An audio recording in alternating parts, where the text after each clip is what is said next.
be fine. And so welcome to members and officers, and to Nicola for coming over from Batavia as well. So we're very pleased to see you. Item 1 on the agenda is apologies for absence, and we've had a number of those, I'm sorry to say. And those are, Liz, you can say it better than me now. We've received apologies from Councillors Cheryl Philpott, Mike Day, Susan Jones and Kevin Griffiths, Chair. Thank you. And item 2 is disclosures of personal and prejudicial interest. Don't know if anybody's got interest that they want to declare at this point in time.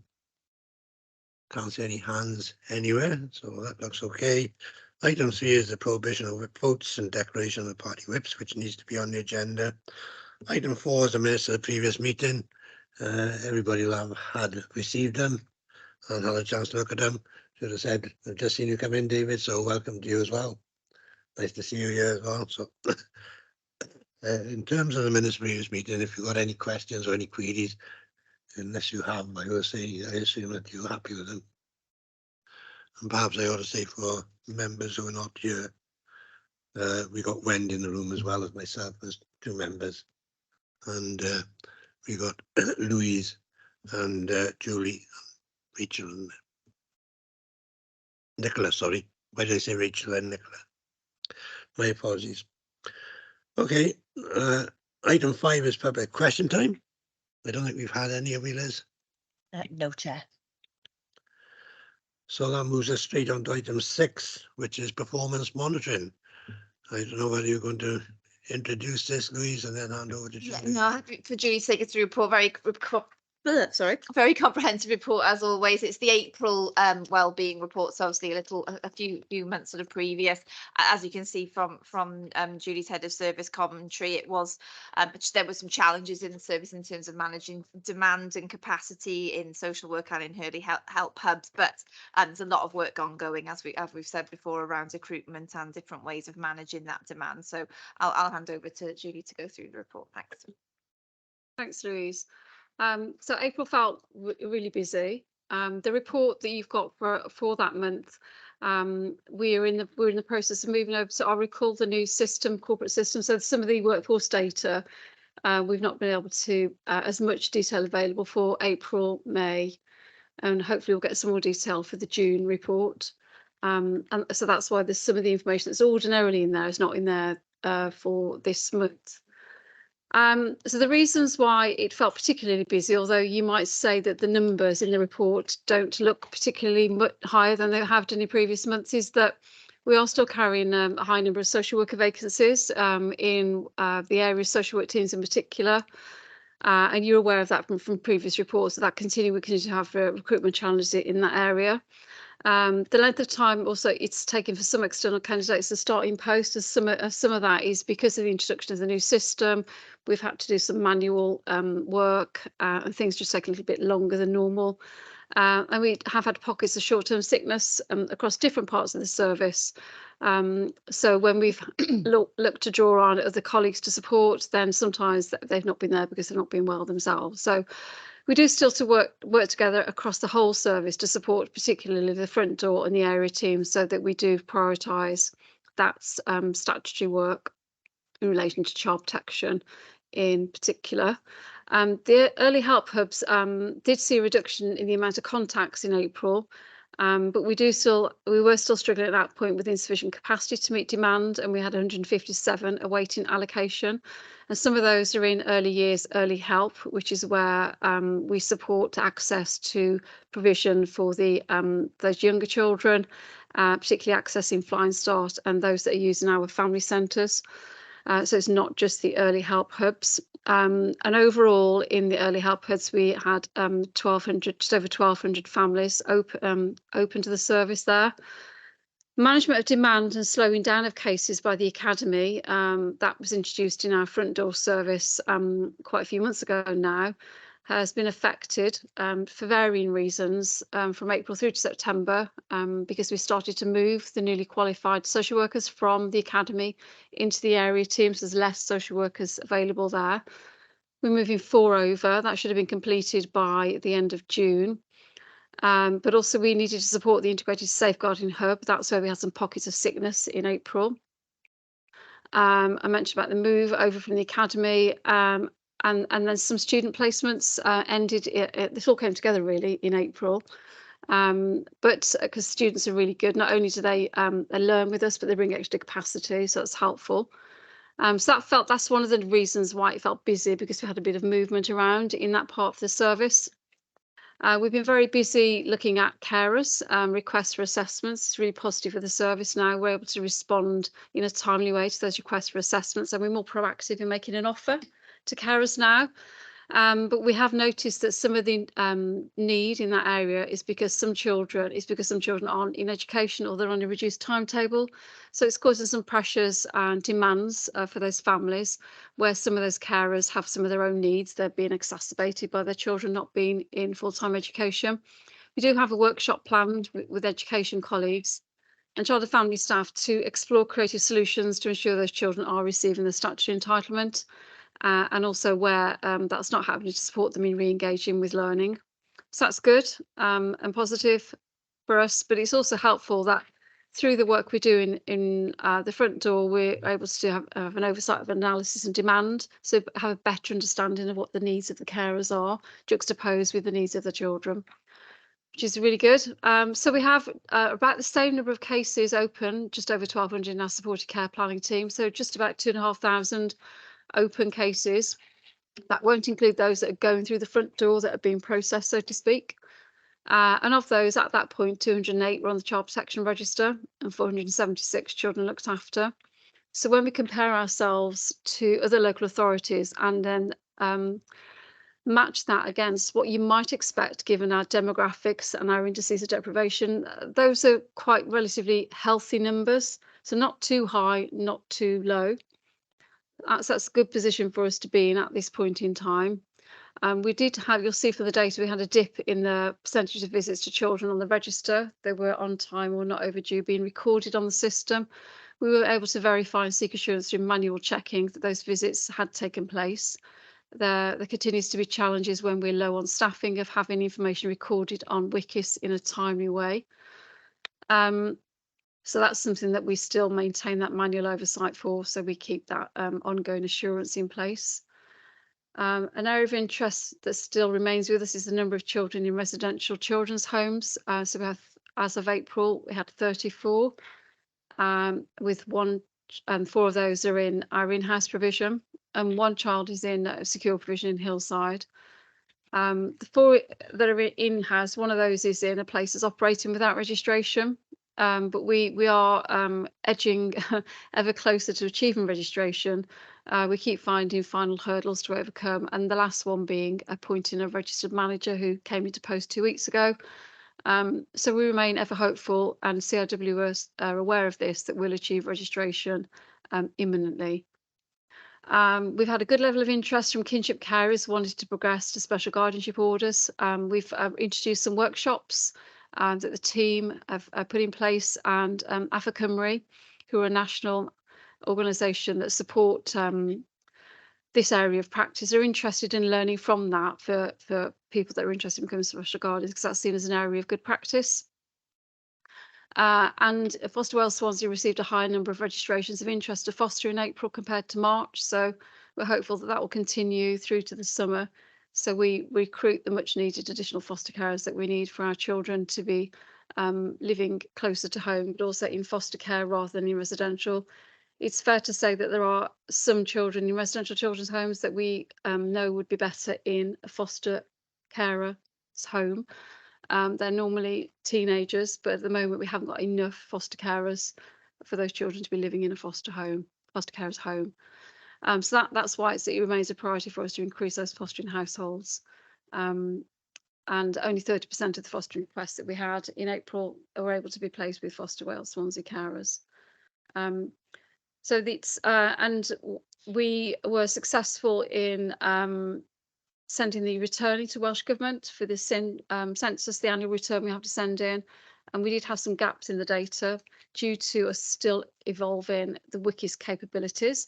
So Welsh Government were aware of that. We gave them the heads up and they were happy with what they received. So that's good. And we're just in the process of completing another annual return for looked after children. And that is on track. Well, will go in by the date we've agreed with Welsh Government. And the other thing to say is that during April, we had the information after this report became available.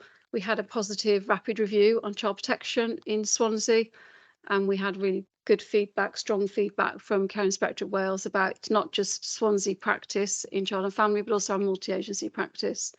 And that's really good to hear.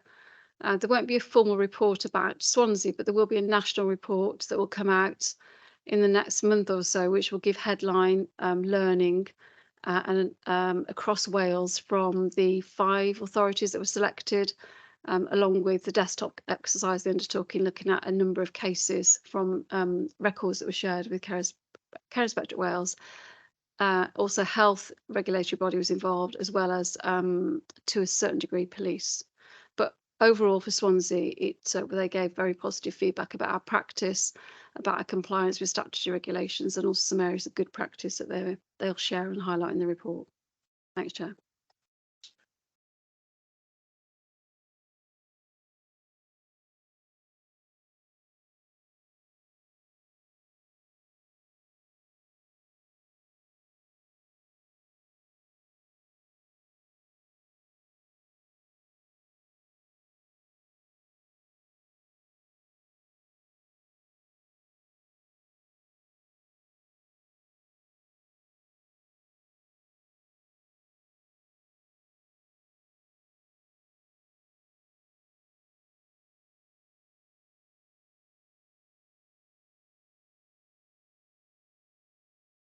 In residential care, we've crept up a little bit in the last 6 months.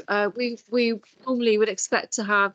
It's difficult to say what you'd expect because every child we look for the place for them to live that's right for them. But typically we might expect it to be around about 22, 25. And I would say it's linked back to not having sufficient foster carers, not just our own, but also in the independent sector. There's not as much choice out there at the moment. So that's why the numbers have crept up a little bit over the past few months in residential care. Because you recently had a drive with Foster Wales, didn't you, in terms of seeing to generate more foster carers? Was Yes. not Yeah. as successful as you would have liked. Well, we had Fostering Fortnight, which was in May, and that was after this report was produced. So we're when we get the next report out, I'm anticipating that we'll see the level of interest continuing to be on the up. But what we then need to do is make sure we convert that into applications and then timely approvals. Okay. I'll move on to page 8 of the report next, as far as I'm concerned. I'm looking at members now just to make sure that there's no hands up anywhere. So I can't see any. And what was I? Page 8 of the report. Right. Was the child protection figures seem to be quite low, I thought. Am I on the right page? Sorry, page 6, I should have picked them. So the figures there are quite low in terms of child protection investigations.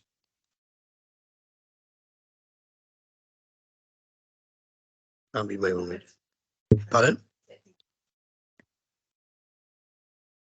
Page 11 on the agenda, page 6 on your report. Child protection, is it this table headed up child protection investigations, Chair? There's 12 on it. Yeah. That's weird. I think I've got the agenda pack. Oh, so the Sorry. in April we had the 2-week school holidays, so that would account for the dip. Okay. I would counter, yeah, because we would ordinarily number of section 47 inquiries was in April compared to 24 in March. Strategy discussions, although they were a little bit higher. There would be less activity generally in the school holidays, but what we do, if you look at there are higher. No, it was all down, wasn't it? Yeah, sorry, because we changed the columns. Numbers are different. Are they? I've got like 3, 2. I've opened the agenda pack. Yeah. Oh, okay. Am I on the same page as you? What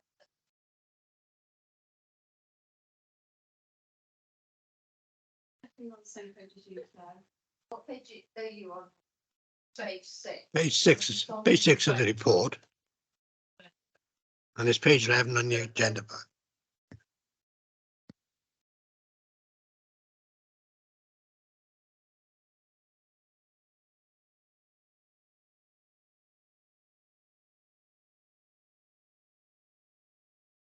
Apologies, Chair, I was looking at completely the wrong page. Apologies for that. Yes, okay. So this is the emergency duty team. So they would ordinarily be lower because they cover adults and children's on an emergency duty basis. That would just be the work that they picked up on out of hours. But the numbers seem very small to me, which I was hoping was a good sign. Yeah, we can take it as a positive sign, most certainly. Because we wouldn't like that sort of activity to be happening out of hours. But it would happen occasionally, so we probably would have strategy discussions with police out of hours, but we'd like to hold the child protection investigation over to the day team, so to speak, the area team to front door to pick that up. Sorry, I didn't realise they were specifically out of hours. It must have been. Yeah, we have a joint out of hours service for adults and children's social services. I was a bit intrigued on page 15 of the agenda pack or page 10 of the report. Why we seem to have had a step increase in the caseloading going into early help hubs between March 22 and then going into April and thereafter. Seems like 21 was a lot lower, and then 22, 23 is held up. Which page are you on, Charity? This one. Okay. Oh, the gap. Oh, you're looking at the chart. Yeah. Yeah, so between March and April, we changed the way that we count things. So we introduced what we call a family referral. So what we were keen to be sure is that we were looking at we were capturing information about the family, but being clear about which members of the family we were working with. So sometimes it can be both parents and all of the children. Sometimes it might be just some of the children. So we changed the way that we counted to have a better, more accurate reflection of the caseloads in that area and the demand in that area. I was just looking at the graph, it looked like a step change almost, went from one year to the other. Yeah, the main reason is because we changed the way that we recorded and then changed the way we ran data off the system. And so the second chunk of the graph is a more accurate reflection of the demand that's in the service because of the way we've broken down the information and the way we record it. So when we were going from October through to March, I think that's when we started to think about how we were recording information. And then we decided to introduce a family referral form in the early help hubs in April last year. Only another half dozen to go now, sorry. Yeah, I guess at the time we were we could probably lose it now, but at the time it was just helpful just to recognise the reason for the step change. But probably a year later we can probably chop it off. Okay. Page 14 of the report, page 19 on the agenda. The figures there in that table, I didn't really understand exactly what you're telling us there. In terms of, obviously,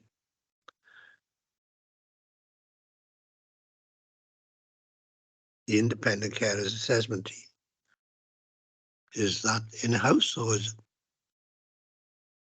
Yes, it Is is. called independent? It's because they look at just the carers Right. in their own right, so that independent to if we looked at the child and a child and family assessment.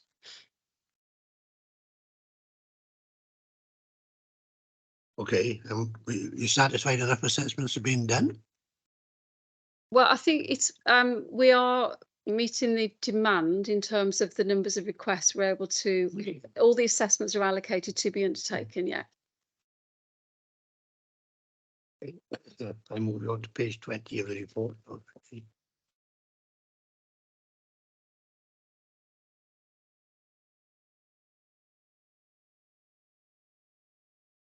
25 in the agenda pack.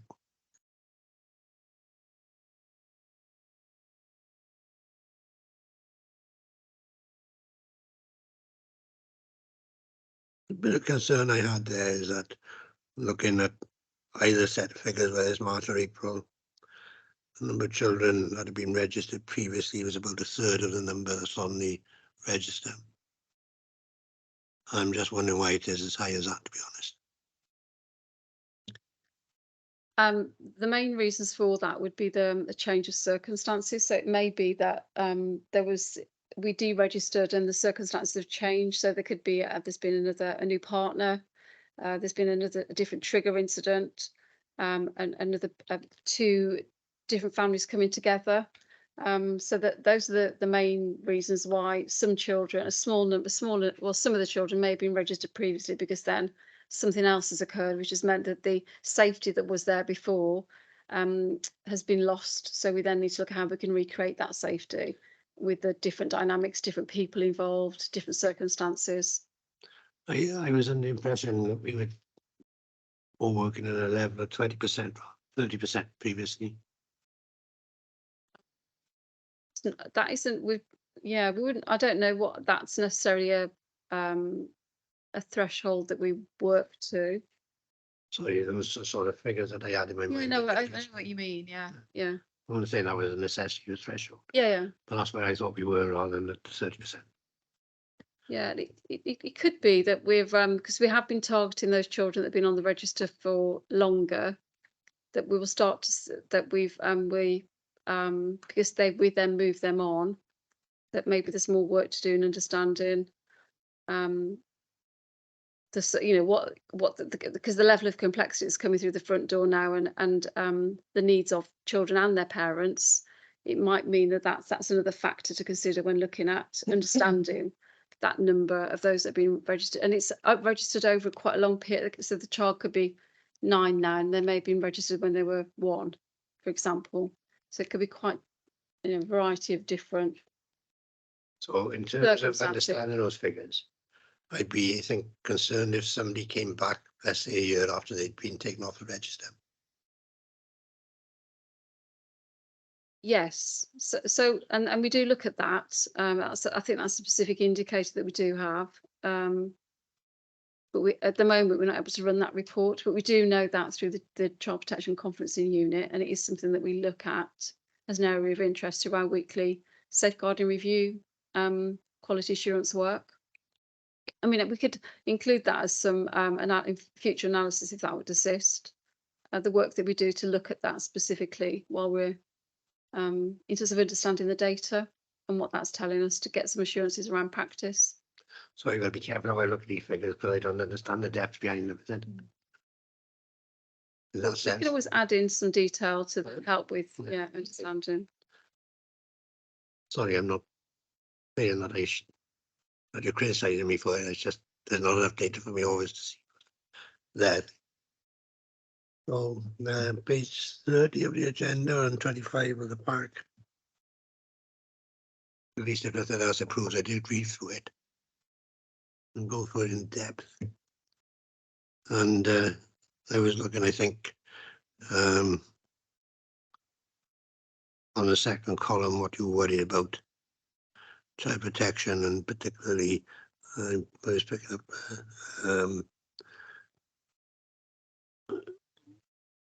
the problems associated with rolling out the new forms, and whether you're safe, whether you're satisfied with where we are on that at the moment. I don't know if I'm speaking loud enough now. Yes, right? Yeah, I can hear you well, Chair. So yes, that has progressed at the pace that we were anticipating. So and what that meant was that that was a conversation we had with Welsh Government to prioritise those new forms, so it didn't impact. So practice was supported, and the Welsh Government were happy that meant that we were able to then synchronise it with the Welsh Government return changes that we needed to make on the system. So there was a lot of work in that, and the frontline practitioners were instrumental in helping us make sure that the system supported practice rather than the other way around. One of the key things that we looked at there was information feeding through on the system rather than somebody having to put it in multiple times, the same information multiple times. So that's we've achieved that now, and we then continue to evolve that, gaining feedback from the workers to see how it's going. How much more work have you got to do in terms of getting that system right for yourselves? I think it's fair to say that it's an ongoing piece of work, because the more, I guess, this, as with lots of things, the more you use it and then the more you want from it. So I think there will always be something that we'll need to think about, getting everything out that we need from it. I know I did have a lot of experience in putting computer systems in when I was working, so I understand some of the problems where you're coming from there, I think. Yeah, and I think the challenges is something being developed on a national basis, and it can't necessarily always be tailored for Swansea specific needs or even child social services specific needs, because it's there to satisfy adults and children's social services and health.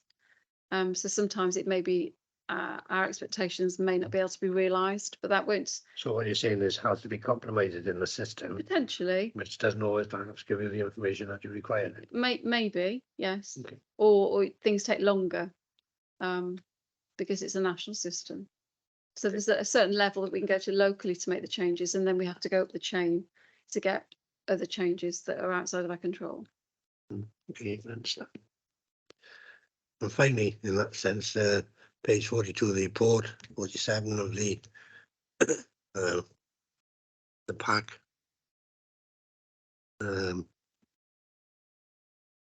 Obviously, there are gaps there within the supervision that's going on.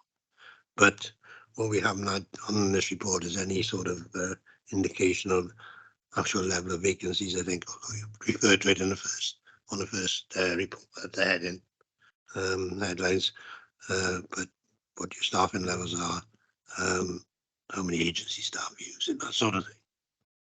I can tell you from we have less agency staff. I think at the last count we were down to 4 agency social workers. We are potentially looking to recruit 2 more agency social workers at this point in time. But we have very low numbers of agency social workers. It's not to say that if we couldn't acquire a couple more agency social workers in our area teams, they wouldn't be very welcome at this point in time because of the gaps that we have. And we have been positively implementing the All Wales memorandum to try and manage the market and the cost of agency workers. So fixed hourly rates, for example, and not taking permanent social workers on as agency staff. We have been following that in Swansea. Okay. I'll ask the question again now of members whether they've got any questions. Any further questions? Oh, sorry, Bob. I did give you the opportunity before I asked. Pardon? Okay, in that case, thank you very much, and I appreciate that, and I'm sure we all appreciate that. And Liz will have it all written down and keep track of it for us. On that basis, I will move on to the next item on the agenda, if I may, and that's the update on Western Bay adoptions. This. And we got Nicola with us, who's come over from Talbot. Sorry for calling you Rachel earlier, but I don't know why that happened, but there we go. That's my brain. Doesn't always work as it should. But basically, it's very good to see you. I know I've been over to Talbot a couple of times in the past to talk to management over there. But if you'd like to take us through your report, I'd be very grateful. Yeah, so we're actually located in Neath now. We've moved home to Tregellis Court in Neath Abbey. I was just gonna, because there's quite a lot of information in the report. I was just gonna pick out some key highlights of that. So, following the COVID year, we've had quite a challenging 2-year period in terms of performance, with our performance looking very differently to what it had previously. So the stark difference really was the huge reduction in the number of placement orders granted. So children not having an agreed plan of adoption. Consequently, then that impacted on the number of children matched and placed because there were fewer children in the system. And then what we're seeing now is a reduction in the number of inquiries and adopters coming through the system. There's probably a number of reasons for the performance occurring as it did. Some of those include the preventative work in the local authorities that were being undertaken, so achieving alternative plans, more children staying within birth families, which is a better option, but is the best option for them. And I suppose that the reduction in adopters coming through can be linked to the cost of living crisis. People worrying about financial situations and perhaps then not thinking that adoption's an option for themselves right now. So this coming sort of at the back end of last year into this year, we are seeing the number of placement orders increase again. It won't ever increase to the numbers we previously saw, I don't think, but we'll probably settle around the 50 to 60 mark of children with plans of adoption in the region. Positively, we're able to continue placing the majority of children with regional adopters. So those children, being able to benefit from the support of our adoption support service for, throughout their minority. We're seeing the complexity of children increase. Lots of the children coming through are in complex sibling groups. They have health, genetic and developmental issues. So their adoption support needs are going to be quite significant. We're continuing to place children in a timely manner. The children waiting to be placed for adoption has decreased significantly over the last 3 years. And you'll also see from the reports that we've, in terms of looking at the inquiries and our marketing activity, we've seen a reduction in adopters coming through from Swansea and East Talbot in particular, and an increase in Bridgend. That may be because a number of years ago we had lots of the forced adoption lobby movement in Bridgend. We've focused on marketing activity and our presence in the community in Bridgend, and we're starting to see the benefit from that. So that's obviously made us look at our marketing activity in Swansea and Neath for this forthcoming year to try and improve numbers again. So you'll start to see us at lots of summer events, and the service will be looking at roundabout and bridge banners. So I can look forward to seeing you down in the Gower Show again, can I? Yeah, we'll be in the Gower Show. So we sort of move our marketing around to try and look at where adopters are coming through from, and then trying to improve our community presence. We're also, the other purpose of attending events in the summer is to also raise our sort of awareness in the community of adoption being a positive option, and that also to support birth parents and adopters with queries that they may not necessarily ring in with, but if they see us at an event, they come over and seek that support. I think one of the biggest things the service is really proud of is the developments in our adoption support service. I might be biased, but I think we are probably the best region in Wales for that. So our focus has been really on improving that birth parent adopter contact. So we offer all of our birth parents the opportunity to meet adopters as early on in the process, so that they can at least meet the people who are going to be looking after their children. So our numbers have increased significantly in that regard, and that leads to what we know is that leads to better post-adoption letterbox contact. So where birth parents have met adopters, they're more likely to engage in really good quality exchange of information. And in one case, we had an example where the adopter now wishes to meet birth parents every year. Rather than write the annual letter, they want to meet to give them that annual update on the child. So that's really positive. We're doing a lot of work in our sort of early prevention to try and get upstream of those probably historic adoption cases that you'll be aware of, where things, do break down sadly in teenage years. And in order to address that, all of our adopters are offered therapeutic parenting course. They have access, the schools have access, their children's schools have access to schools training. We've just started running a play group for children who have sensory issues. So that's building under sensory stimulation systems. So that's working really well. So we have currently 6 children going to a weekly play group for 10 weeks.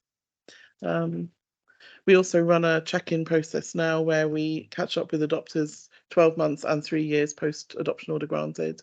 So we check in with them to see how contact's going, if they've got any queries about life journey work, if they've got any support needs. So again, we're finding that we're able to signpost adopters back into some of our workshops that we run on life journey. And we're able to support birth parents then. So we check in with birth parents as well at those time frames. And lots of the birth parents who would tell us that it's really difficult for them to engage in post-adoption contact in the first 12 months, we then re-engage with and get them back into the contact sort of cycle after 12 months, rather than it going for many years without any contact. We've got some child young persons workers who are supporting adopted children on a one-to-one basis, but they've also started a youth group that runs in one of the early help hubs once a week in Swansea. So children from the region, there's about 17 children engaged in the youth club.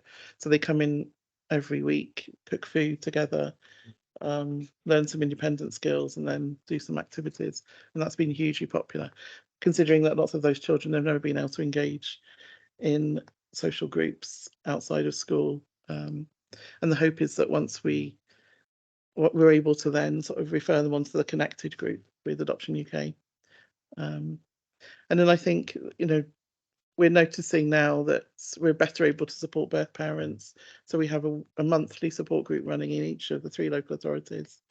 The Swansea group is so big that we've had to expand it to 2 groups now. So they meet monthly, and then we hold quarterly wellbeing events, bringing all the birth parents across the region together. And that's been useful in, again, supporting birth parents with letterbox contacts and with sort of addressing some of their own vulnerable needs. So I think in terms of the adoption support, we've benefited from the Welsh Government additional grant money, but also from using some income generated so because we had a pool of adopters over the COVID years. So over the COVID years, people were at home more, family became more important. So in that year, we saw an increase in the adopters coming through. We consequently had then the reduction of children. So those adopters were waiting.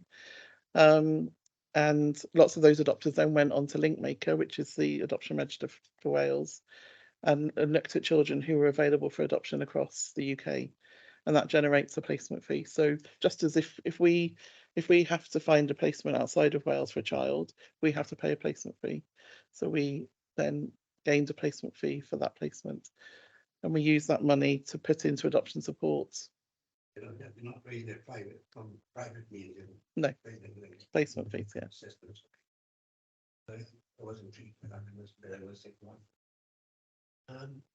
What do you mean exactly by twin tracking? So our region takes a referral in. So when the local authority decides that they need to issue care proceedings and have a look at what the best plan for the child is, they refer that immediately to us if adoption is on as a potential option. So for those younger children, if adoption is a likely option for the child, they refer it at that point.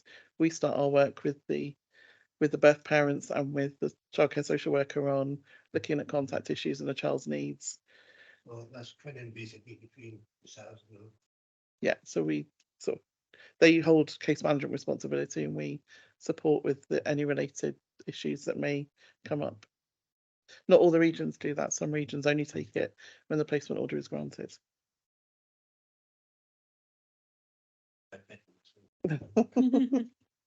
I'm glad I came after you.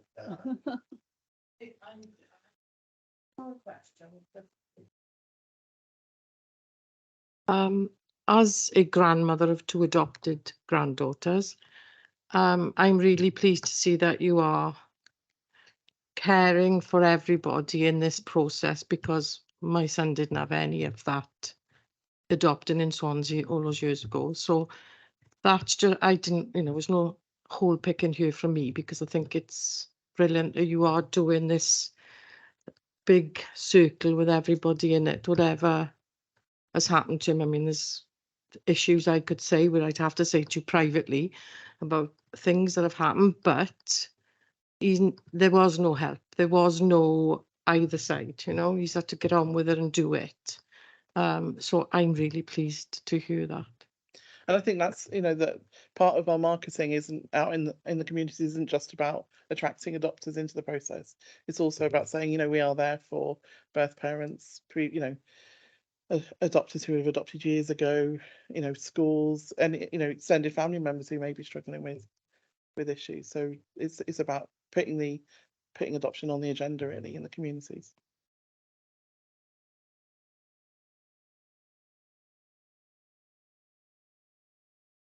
Very good. Or Yvonne, any questions?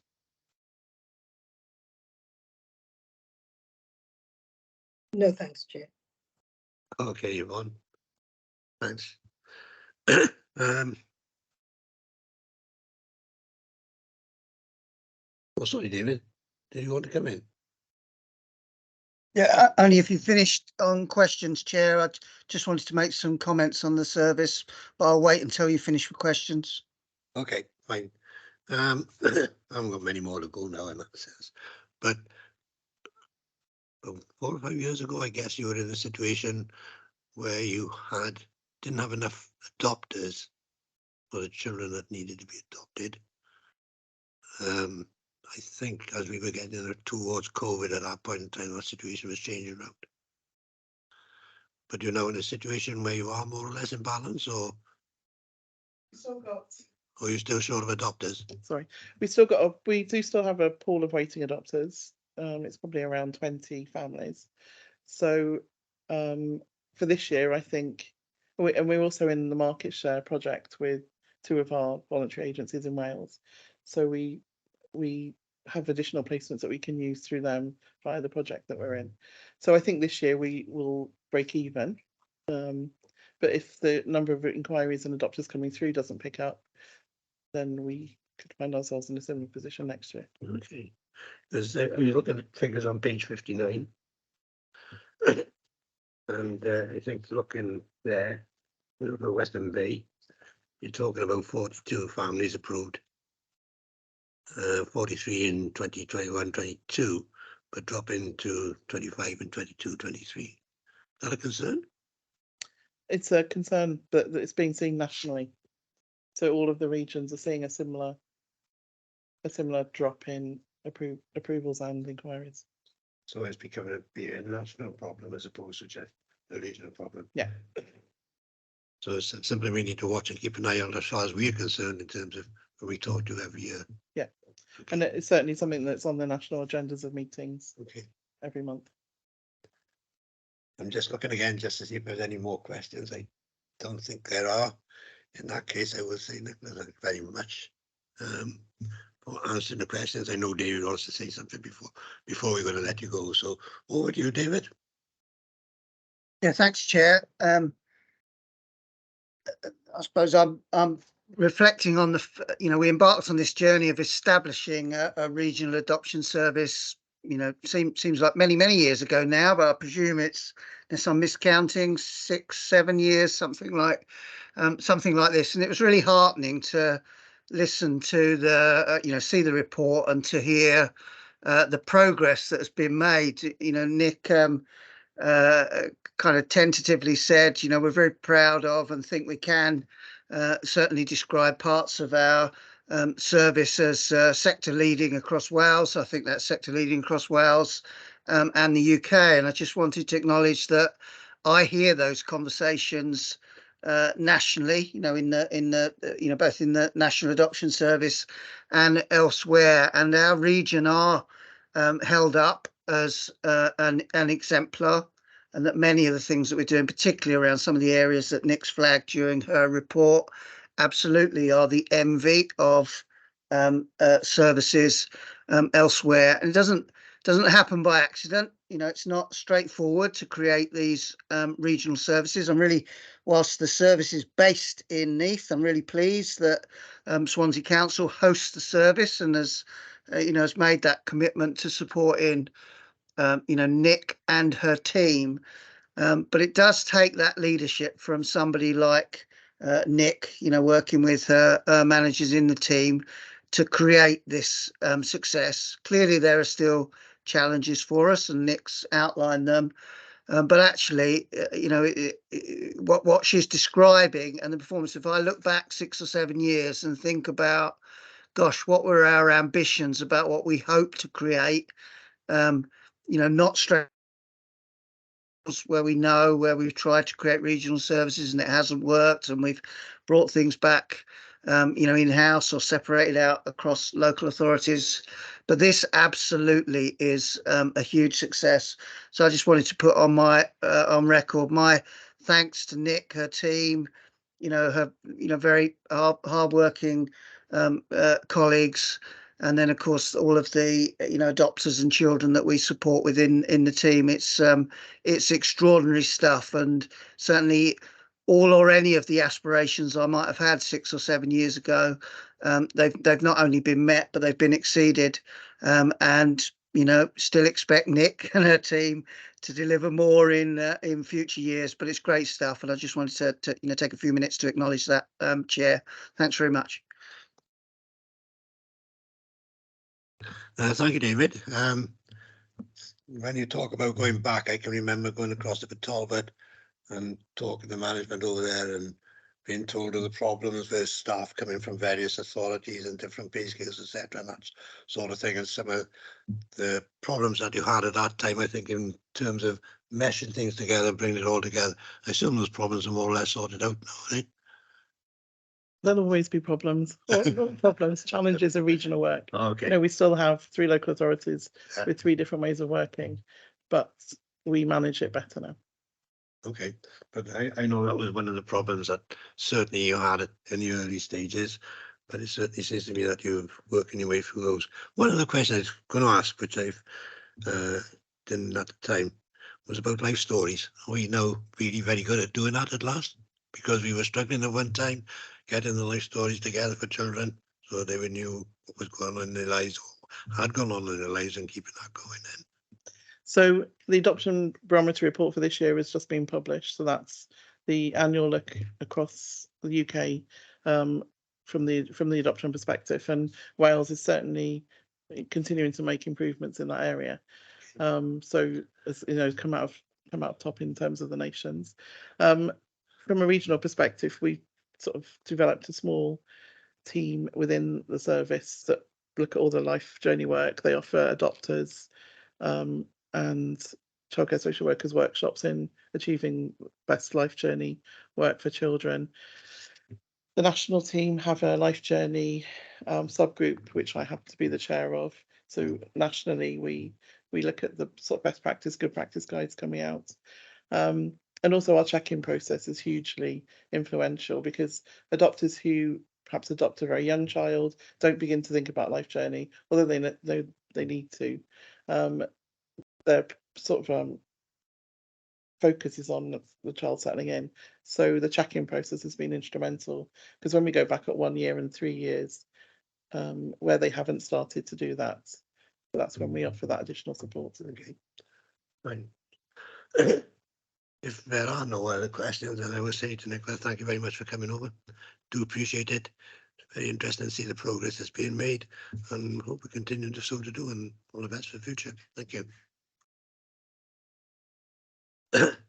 As far as my agenda or the agenda of the meeting is concerned now, we've only got the draft work programme left. I think that's been circulated now as we think it needs to be at this stage. Having spoken with Julie as well to make sure that that the department was happy with it. I thank Liz for putting it together. If you've got any questions or any comments or anything you want to bring in at this stage, now's a chance to do it, and we will certainly build it in. If not, as we go through the year, we'll look through it, and if there's anything that arises, then we'll pick that up then. I don't know if anybody's got any comments. Doesn't seem to have, so that's fine. That takes me, I was going to say over the page, but there's nothing over the page, so that brings me to the end of the meeting. I want to say thank you very much to everybody for their attendance. I found it very interesting, I must admit, but there we go.